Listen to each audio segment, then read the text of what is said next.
Hello again, everyone. This is Gilmer, and this is episode 34 of my Let's Play War in the East Grand Campaign, playing as the Soviets. And I did a little bit of movement off camera just because I was doing a little bit more of moving troops up and getting them into position where I wanted them to be. Just really just what I've said before. I was moving these units from behind the lines up to the front, and that's all I was really doing. I wasn't doing anything, that you might have wanted to see. So, um, there it is. There, we've moved as many guys as we can uh,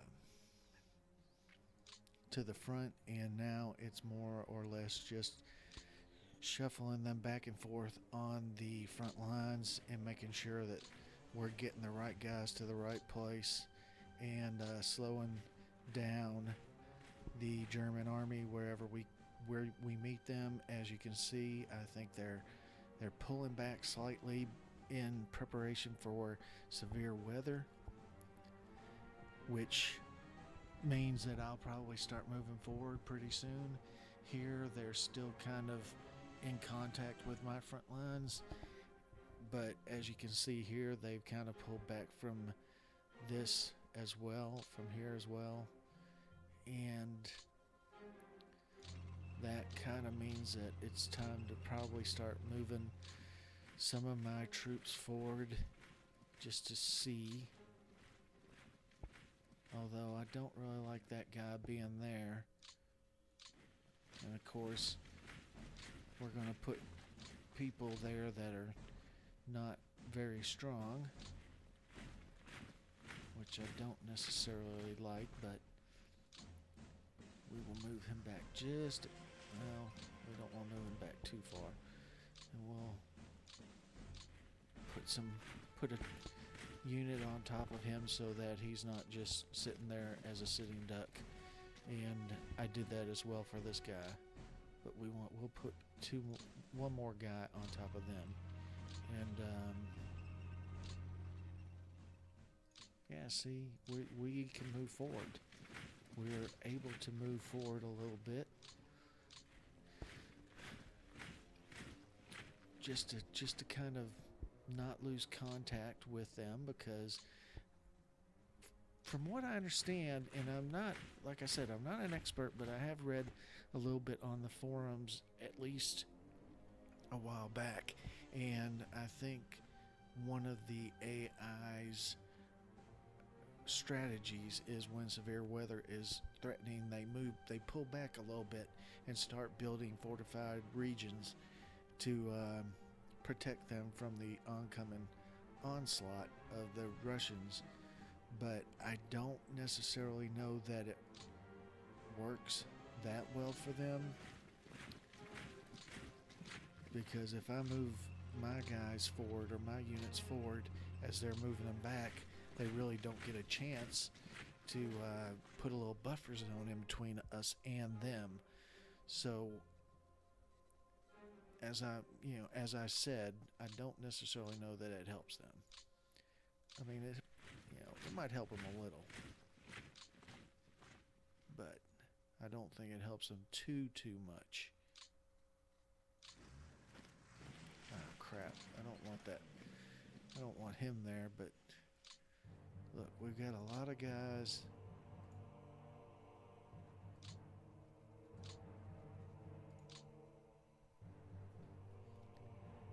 We've got a lot of guys out of zone or out of the command area of their headquarters, and we want to make sure that does not happen as much as possible. I think it's almost, unless I was to cycle through every single headquarters, I don't think it's possible to make sure that everybody is in the command zone of their headquarters, but it's preferable to at least try on some level, especially if you see it. If you actually click on a headquarters and you know that they have troops that are out of their command zone or radius, then it's very much to your benefit to try to get them under a headquarters that is within range of them.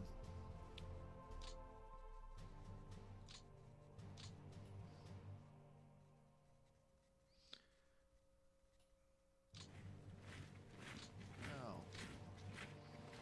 howdy. As you can see, we are moving some troops up.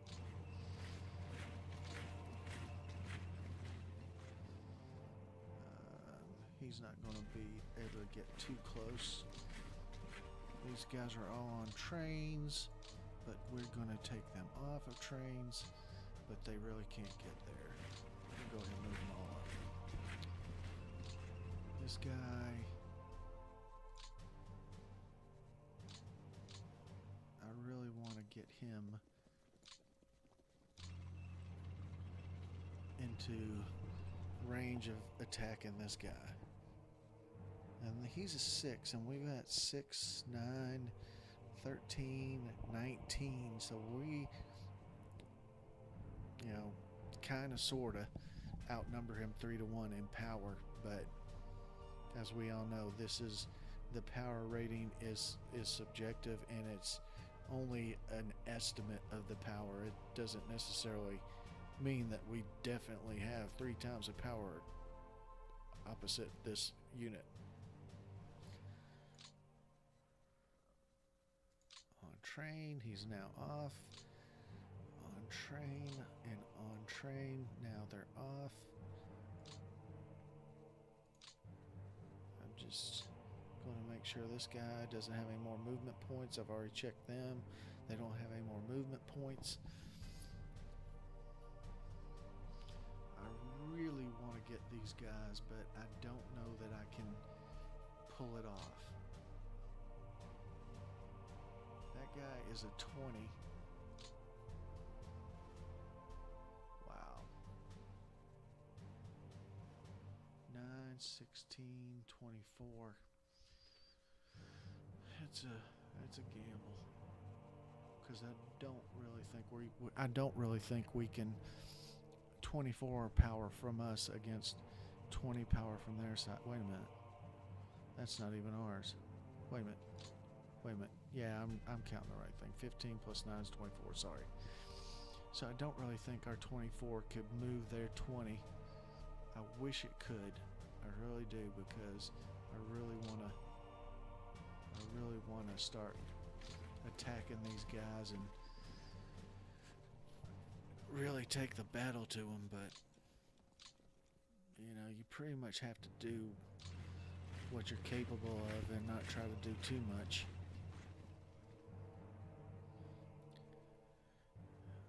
As you can see,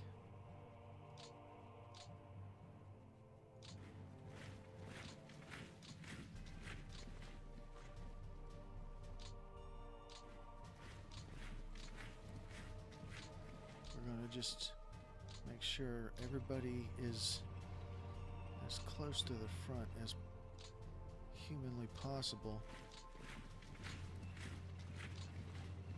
I know I want to keep kind of a saturation right here, because you never know. They might really start coming through. Let's see, they're coming up a little nicely. They all have over 4,000 men. These guys all have over 4,000 men. Their power's not that strong yet, but I have high hopes for them. Now, this Stavka, I don't necessarily know what it means, because they're over everybody, and everybody looks like they're out of control range, but there's no way he could be, over every one of these. It's impossible, in the sense of directly controlling them and them being in his radius, because his radius isn't big enough. As you can see, the radius is like this, and of course he covers the HQs, but I don't think you can go by that, because if you did, then every single one of these guys would be out of command radius, and that's I don't believe that for 1 minute.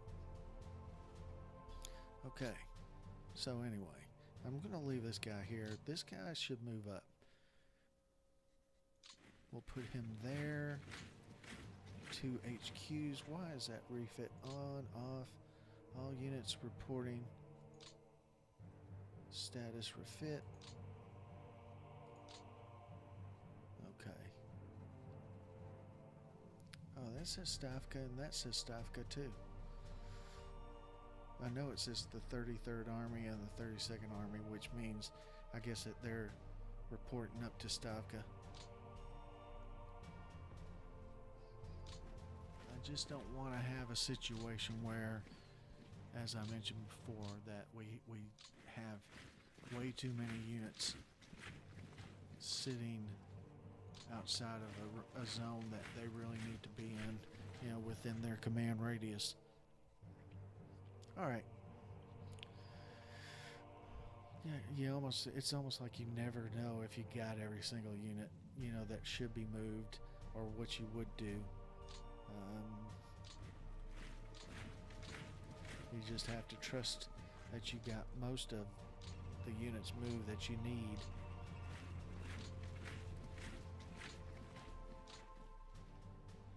And then just go with it.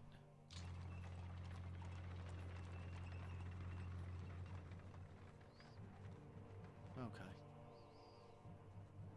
Well, let's I've only been talking for 11 minutes, so let's look at some things that are going on. Europe zone, forecast snow.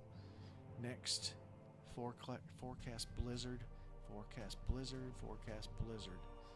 So, blizzard next turn, which would be December, 4th, 1941.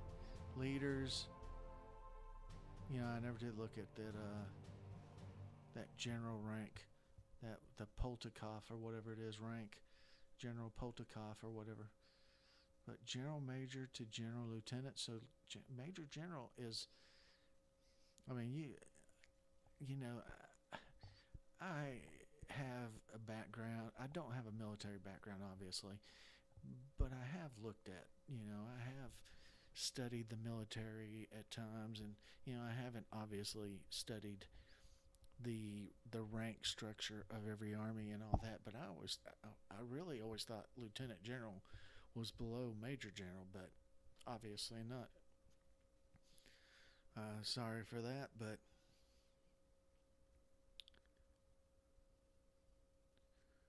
upgrades, arrived units. Oh well. Ground element upgrades. The BT-5 has been upgraded to the BT-7 and the 30th Tank Brigade. Yeah, that's disappointing. BT-7, 1939. That's 2 years ago from 1941. The BT-7M-N is not going to be a very good unit, but okay. Swap T-26 1933 to BT-7N 1939. Well, that's an upgrade, obviously. There's no way the T-26 is better than the BT-7N 1939. Let's see. We got a pretty good amount of T-34s in as a pool. Oh well. That's just another thing that I'm going to have to probably learn about.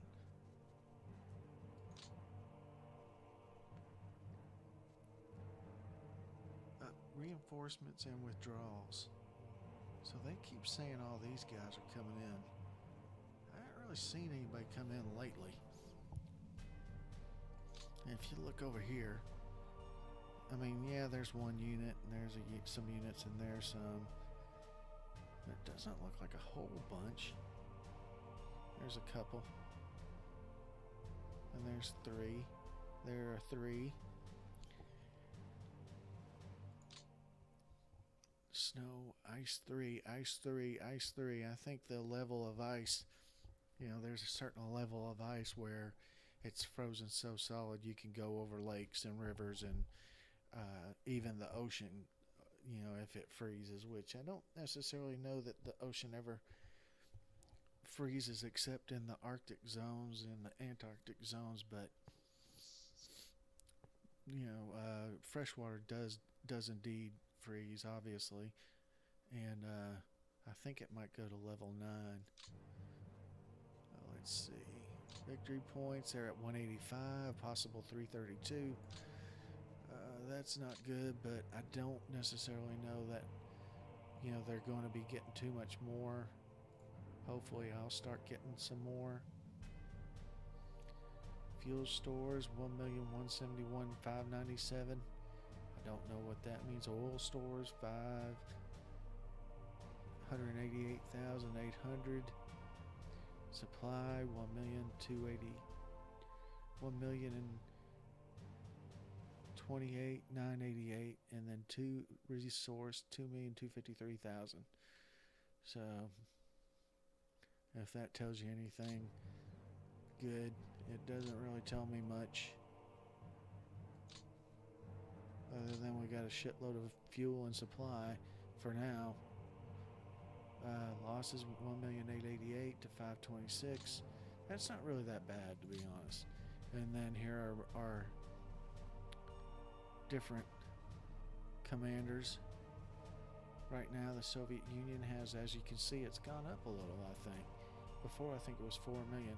Now it's up to, or 5 million. Now it's up to 6 million. And they're at 3,350,000. So,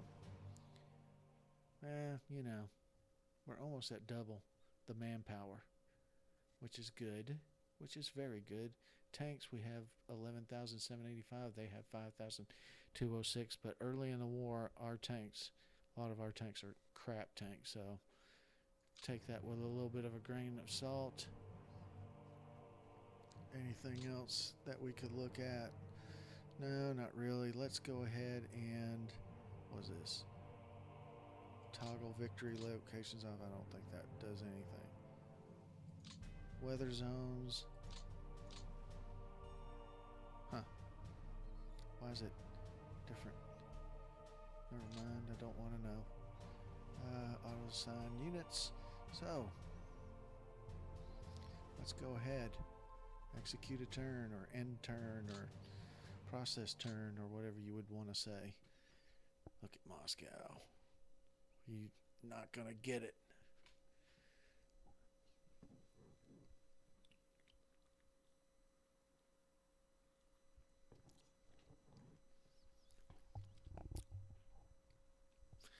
I've been watching a couple of videos of Hearts of Iron 4.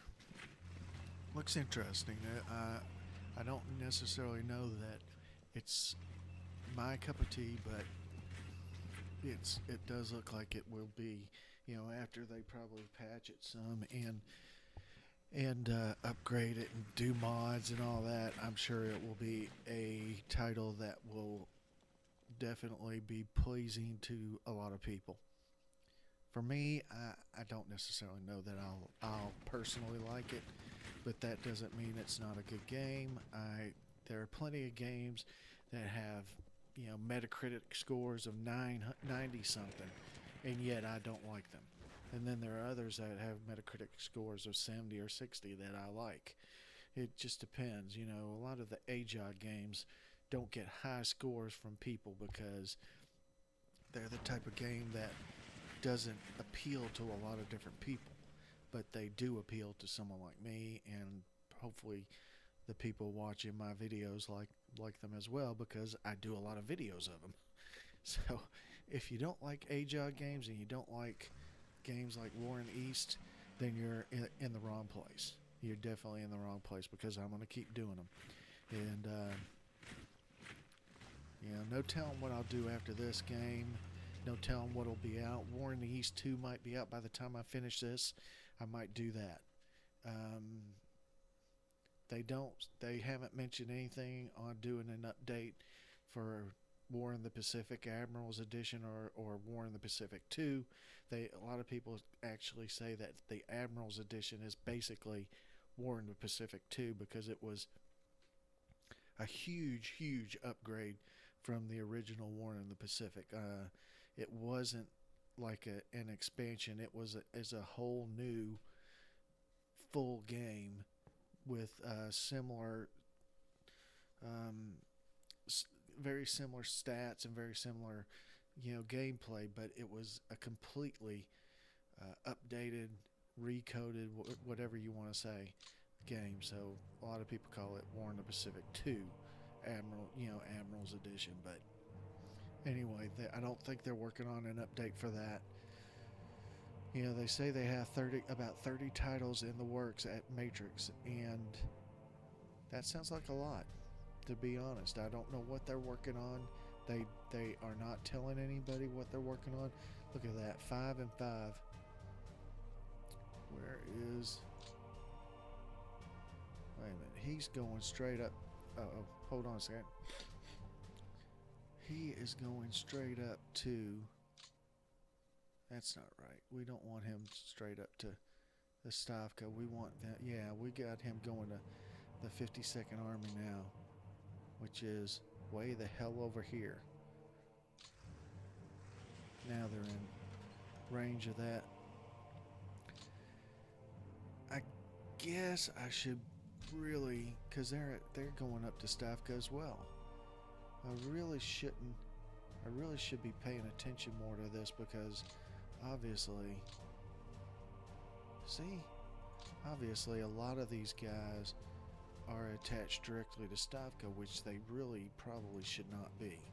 And maybe that's why all of them show, red when you click on Stavka, which is really my fault. Look at that. Yeah, this is definitely. I'm gonna do this off camera. Not during this turn though, because I don't want you to have to. I don't want to cut it short and then come back and go, yeah, here I am back. But as you can see, all of these units are attached to Stavka. Well, that one isn't, but these are attached to the Leningrad front. But it looks like every one of the ones that were added as, not replacements, but new arrivals, new units, whatever, all are attached to Stavka. And that's not good. That is definitely not good because it can't handle all that, and they have to be in range of the headquarters that they're supposed to be attached to. Now, all of these guys are going to 52nd Army, which might not necessarily be a good idea either, but so 48th Army, so I should bring him down closer to here and see if I do this, then these guys are attached to the 48th Army. Wonder who the general is on that. Stepan Akimov. Infantry 5. That's, not too bad, but so see, yeah, I need to do this for a lot of these guys. And that might be part of the problem.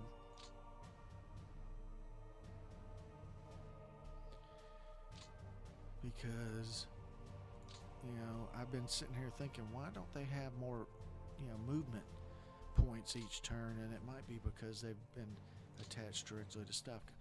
Hey, I never said I was an expert on this game, to be honest. So, let's see. We've got about 6 more minutes in this video before I bring it to a halt. Look at this. I am definitely attacking this guy. I'm putting down my microphone, but I'm leaning over directly into it, and we're going to see if we can't get this guy. There you go. They surrendered. Awesome. That is awesome indeed. Now, what are these guys doing? Oh, look. They just lost a headquarters. I don't think I can get over there. Which is too bad. What about here? That guy is now down to a 6. that. 18. It is time, my friends.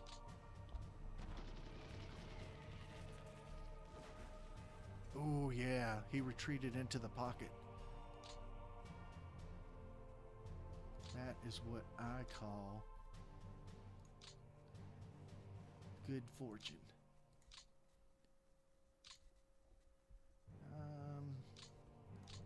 I can't get anybody in to that place right there.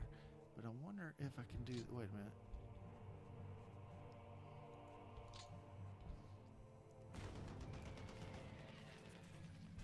Yes. So now these guys are pocketed. And you know what that means.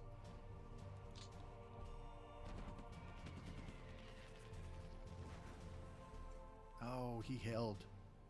You little bastard. You magnificent bastard. Look at that. Is it Blizzard? Is it Blizzard? Is that why?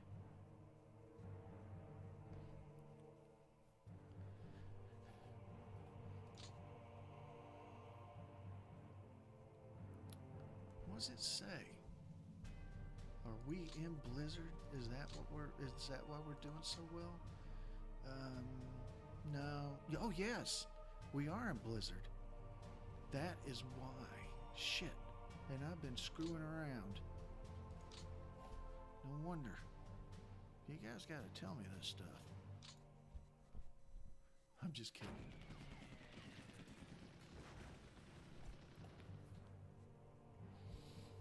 Yes. You probably already saw that we were in Blizzard. And you're probably just laughing at me. Can't blame you. So, let's...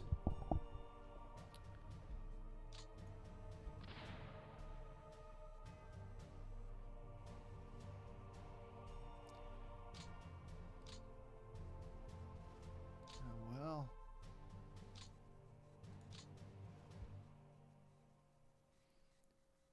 Can't move there. Oh, it's because it's 3 units sitting there. Damn, I can't do anything. Well, one thing I can do...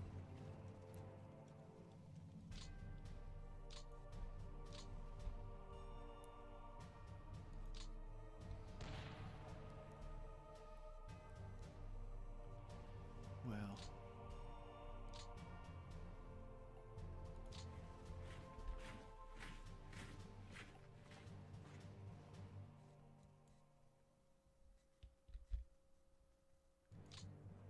Come on.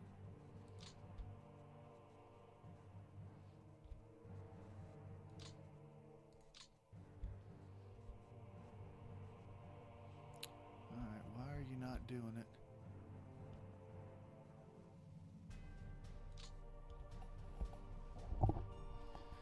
It's kind of annoying. Why can't I attack?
Sorry, I'm I'm kind of like a kid in a toy shop at this point.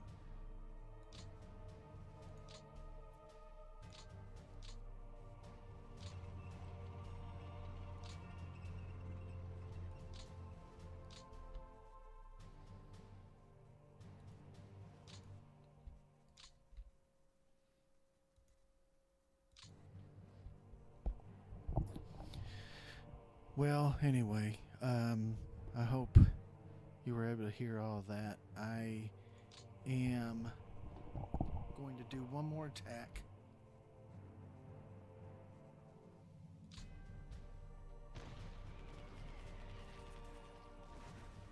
Yes, that was a Das Reich SS division surrendering to the Soviets. And then there's this one too. I'm going to do it as well. I knew this would pay off. Yes. Yes, yes, yes. Look at that. That's exactly what I was going for. Well, people, I don't know if you've lasted this long or not, but it's time. It is time for the Soviet Union to strike back. I hope I'm not going to do any more attacks. And this weekend I'm going to buy a microphone boom so that I don't have to put the microphone down and lean all the way over into the mic to talk into it, because there's going to be a lot of attacks coming up in the next few episodes. And you kind of have to use two hands. I mean, I know I could set up the keyboard to just use one hand, but that would be a pain in the ass if you ask me. Seeing as I do have two hands, I should go ahead and try to use them, and to play the game instead of one holding the microphone. But I am very excited, because what I'm going to do on these next few turns is I'm going to attack all out. It's going to be all out. I'm going to attack everywhere I can, because I have the power to do that now. And what you got to do, what I think is the best move for the Soviets is attrition. And what I mean by that is attack on all fronts and wear the German army down. I'm pretty sure that's what the Soviets did in World War II, because that's what happened. And so I'm pretty sure that was their strategy. They wore the German army down. They just completely wore them down. And that's what I'm going to do. Look at this. This couldn't have been like this the last turn, because these guys, they were not, the power that I'm seeing was not present last turn. This is new. This is definitely new, and it is time to just lay the wood everywhere. I'm moving forward on all fronts.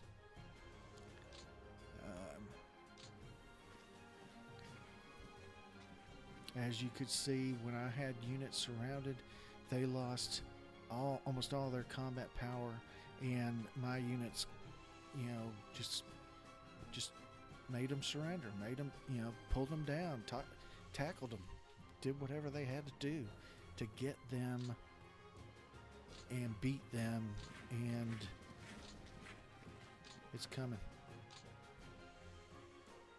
So if you've stuck with me this far, don't quit now, because it's time for payback, and the Soviet Union is coming. So anyway, thank you for watching, and believe me, I'm going to do at the very least,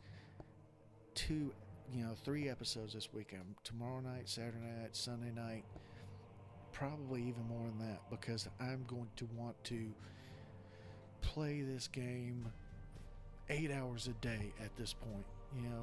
The turns up till now have kind of sucked. I've tried to keep positive, but let's be honest, when you're getting your ass beat, even if it's historical or you're doing better than historically was done, it's not that fun getting your ass beat. But now it's time. The tables have turned, and I'm going to be playing a lot. So I hope to see you. Thank you very much for watching. I will see you next time.